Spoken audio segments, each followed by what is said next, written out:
Thank you, Mr. President. I would like to request that these remarks be recorded in the record, please. Without objection, so order. After a long week and long day, I'm rather humored by the waxing on righteous indignation from some of my colleagues on the other side of the aisle. Regrettably, their comments fall deaf in the sphere of logic and sensibility due to a repeated hypocrisy. To address this glaring credibility gap, I wait anxiously for even the most slightest critique of a growing arm's-long length list of breathtaking ambiguities and absurdities evidenced in virtually all of our governor's executive orders. Not to mention that we have to ask citizens to daily check the FAQs, also known as Mother May I's, before struggling to go about their lives. But Mr. President, that's really not the statement I want to make. It's just something I felt was on my heart. Over the past several weeks, we've watched our world and our state cope with an unprecedented threat. COVID-19 has brought the threat of infection, but has also brought unimaginable heartbreak and loss for our families. We have seen every day workers become everyday heroes as they work to ensure we have access to food and medical care. Parents and children have adapted to working and learning from home, and loved ones have been forced to die alone to protect their families from the threat of this virus. We have all come to the realization that life is different and likely to remain different for some time. We've also learned that there is to be a balance between life on lockdown and life lived in the presence of COVID-19. We can no longer allow one person to make decisions for 10 million people. Many weeks ago, our governor acted quickly at the onset of COVID-19 with a one-size-fits-all, heavy-handed emergency order.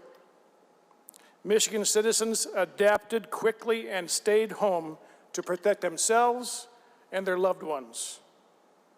And I supported that order.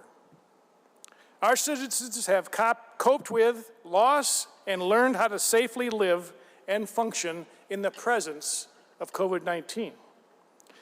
But now, the legislature must make a choice to either allow our governor to continue to govern by executive order or to trust our constituents to take the necessary precautions to protect themselves and their families without the governor mandating a one-size-fits-all stay-at-home order.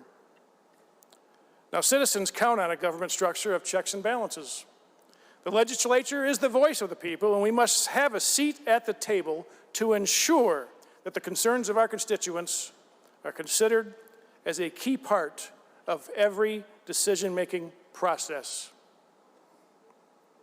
This end of the governor's emergency declaration means we return to a system of checks and balances that ensures that all voices are heard.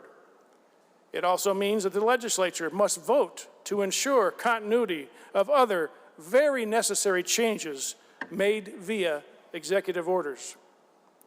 The Senate today has passed legislation to require safe practices for all businesses and public places.